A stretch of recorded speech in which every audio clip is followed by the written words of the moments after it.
kebijakan perdagangan internasional dan tujuannya.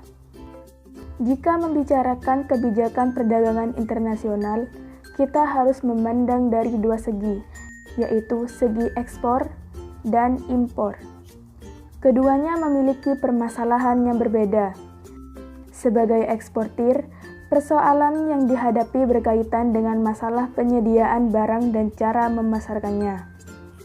Adapun sebagai importir, persoalannya berkaitan dengan cara pemasaran barang-barang yang akan diimpor, serta cara kemungkinan melakukan produksi barang-barang substitusi impor.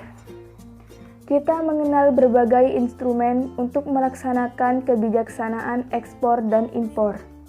Namun, tidak semua kebijaksanaan tersebut dapat dilaksanakan secara bersama-sama. Hal itu bergantung pada masalah yang sedang dihadapi serta sarana dan prasarana yang dapat menunjang keberhasilan kebijaksanaan tersebut. 1. Kebijakan ekspor. Instrumen yang biasa digunakan oleh berbagai negara dalam melakukan kebijakan ekspor antara lain subsidi, exchange control, international commodity agreement, politik dumping, larangan ekspor, dan diskriminasi harga. A. Subsidi. Ekspor mempunyai peranan penting bagi perekonomian suatu negara.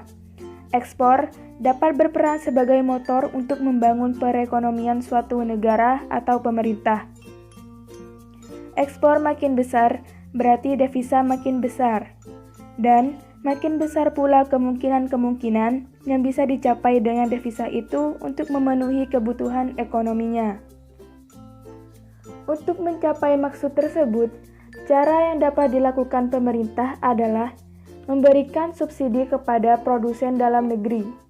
Subsidi adalah alokasi anggaran yang diberikan kepada perusahaan yang memproduksi, menjual, mengekspor, ataupun mengimpor barang dan jasa untuk memenuhi hajat hidup orang banyak. Dengan subsidi, harga jual suatu barang dapat terjangkau oleh masyarakat.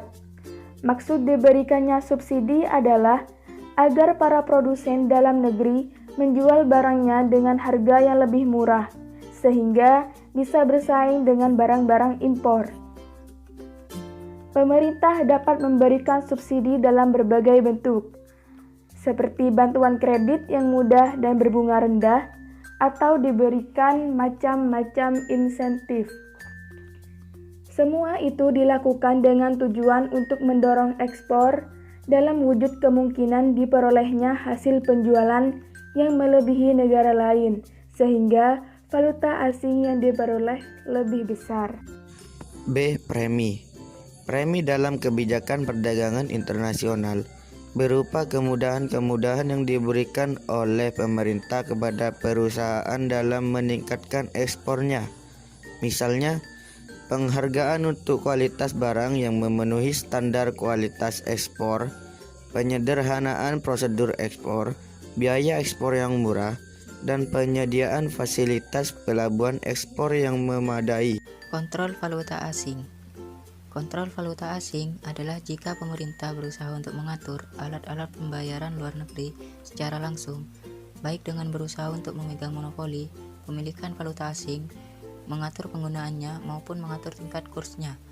Tujuan valuta asing antara lain menutup kemungkinan ketidakseimbangan neraca pembayaran, termasuk di dalamnya mencegah mengalirnya modal ke luar negeri, memudahkan penyelenggaraan rencana pembangunan nasional, melindungi industri dalam negeri, meningkatkan pendapatan negara, memperkuat posisi negara itu dalam melakukan bargaining untuk perjanjian perdagangan dengan negara lain, memperluas ekspor terutama menghadapi negara-negara yang melaksanakan kontrol valuta asing. International Commodity Agreement. International Commodity Agreement adalah perjanjian internasional yang biasa diadakan oleh negara-negara pengekspor barang-barang yang sama. Hal tersebut dilakukan untuk memperkuat kedudukannya di pasar internasional dan menghilangkan persaingan di antara mereka sendiri. Biasanya perjanjian semacam ini diadakan oleh negara-negara penghasil bahan-bahan mentah yang penawarannya melebihi permintaan di pasar dunia. Dengan demikian, harga selalu cenderung turun dan tergantung permintaan. Contoh perjanjian seperti ini adalah OPEC dan The International Coffee Agreement. Politik dumping. Politik dumping adalah kebijakan dalam perdagangan internasional yang dilakukan dengan menjual produk di luar negeri lebih murah daripada di dalam negeri. Politik dumping bertujuan untuk menguasai pasar suatu produk di luar negeri.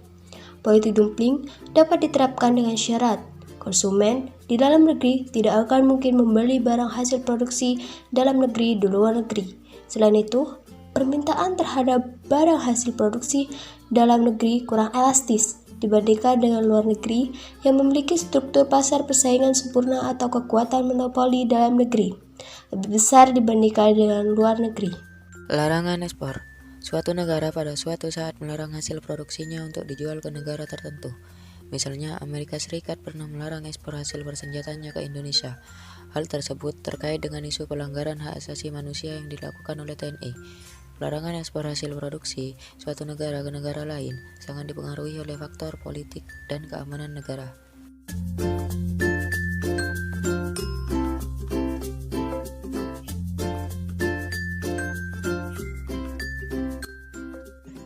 Tarif. Penetapan tarif atau bea masuk yang cukup tinggi terhadap suatu barang impor menjadikan harga barang impor di pasar dalam negeri menjadi lebih tinggi. Dengan demikian, harga barang yang sama di dalam negeri dapat bersaing dengan barang impor tersebut. Jadi, tarif atau bea masuk merupakan salah satu cara untuk memberi proteksi kepada industri dalam negeri. Namun, ada kemungkinan bahwa karena kebutuhan APBN, tarif dikenakan untuk memperoleh pendapatan negara. B. Larangan impor. Seandainya suatu negara melarang impor mobil, maka industri dalam negeri yang memproduksi atau merakit mobil dan memperoleh proteksi. Dalam hal ini, proteksi tersebut bersifat mutlak, yaitu mobil impor sama sekali tidak diperkenankan menyaingi mobil buatan dalam negeri. Kuota. Ada kalanya pemerintah tidak melarang sama sekali impor suatu barang, namun tidak berkehendak untuk menggunakan tarif, atau karena mungkin dianggap bisa meningkatkan harga dalam negeri. Pemerintah dapat memilih untuk mengenakan kuota atau jumlah maksimum yang bisa diimpor. Kebijakan seperti ini pun dapat memberikan proteksi kepada industri dalam negeri.